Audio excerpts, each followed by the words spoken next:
Can you help me pronounce your last name? It's Neuheimer. Neuheimer. Okay, that's German, right? I'm assuming it's German. Yeah, which is so funny because it means new home. Okay. So for my Yay, I got you to laugh. Thank God. For my Cary Spotlight readers, this is Denise Neuheimer. It also means new house, right? That's right, yeah.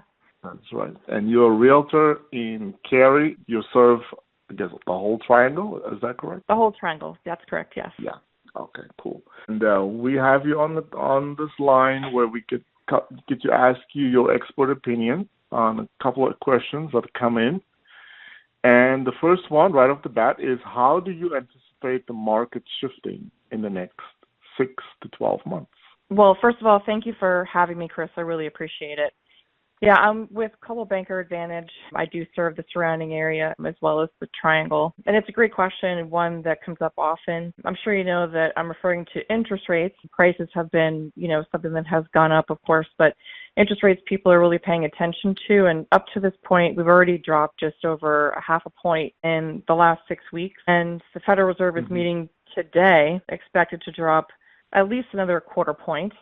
It could potentially be more than 25 basis points, but lenders are already dropping rates in anticipation of the rate drop. People have also been on the sidelines waiting for a time where the rates will be more amenable to people's bottom line. So as we head into 2025, they're expected to continue to steadily decrease, but many said the same thing at the beginning of 2024, which some projections came true, some didn't.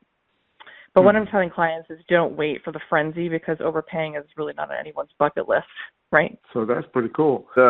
What other changes are occurring in the industry? I know there's a big topic that we covered last week in our newsletter, but what do you see? So I do a lot of open houses. I'm approaching about 40 open houses that I've done since February, and I'm needing to, teach people this when they come in. And people are discovering there's a new normal, and this is nationwide, not just North Carolina. But it includes signing a document before touring a property. The terms can be for really a negotiated term, could be for a month, a day, even that specific property.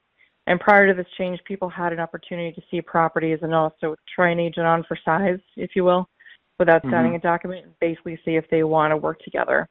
This stemmed from a lawsuit where a seller claimed he wasn't told he could negotiate commission. Sellers often choose to offer compensation to the buyer agent for many very good reasons. Seller never had to offer buyer's agent compensation, but they often did to bring a procuring buyer in short order.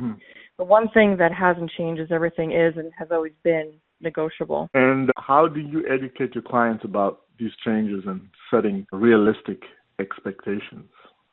Well, first things first, and I always like to set a budget, right? And it sounds like a no-brainer, but lots of times people just sometimes think their budget is higher than what they, really should be shopping within. So whether they're using cash or a lender, getting pre-approved with a local lender is always what I recommend first before going to shop.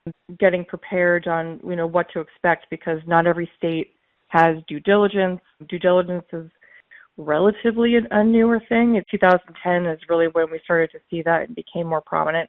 There are a lot of people coming from out of state, so that's something you have to be prepared for. So when it does come time to put in an offer that, we're ready to go. Is there anything that I forgot to ask? Did I miss anything? Subscribe to Cary Spotlight. Wow, nice plug.